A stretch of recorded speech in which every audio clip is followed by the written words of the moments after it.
ایک مرتبہ حضور اقدس صلی اللہ علیہ وسلم نے نماز کا ذکر فرمایا اور یہ ارشاد فرمایا کہ جو شخص نماز کا اہتمام کرے تو نماز اس کے لیے قیامت کے دن نور ہوگی اور حساب پیش ہونے کے وقت حجت ہوگی اور نجات کا سبب ہوگی، اور جو شخص نماز کا اہتمام نہ کرے اس کے لیے قیامت کے دن نہ نور ہوگا اور نہ اس کے پاس کوئی حجت ہوگی اور نہ نجات کا کوئی ذریعہ۔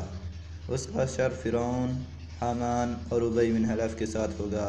تو میرے بھائیو دوستو، حضور اکرم صلی اللہ علیہ وسلم نے فرمایا جو شخص حدیث سنے اور اس کو برا آگے پہنچا دے، اللہ تعالیٰ اس کو بہت زیادہ ثواب عطا فرماتے ہیں۔ تو میرے بھائیو دوستو بزرگوں، اس حدیث کو زیادہ سے زیادہ شیئر کریں اور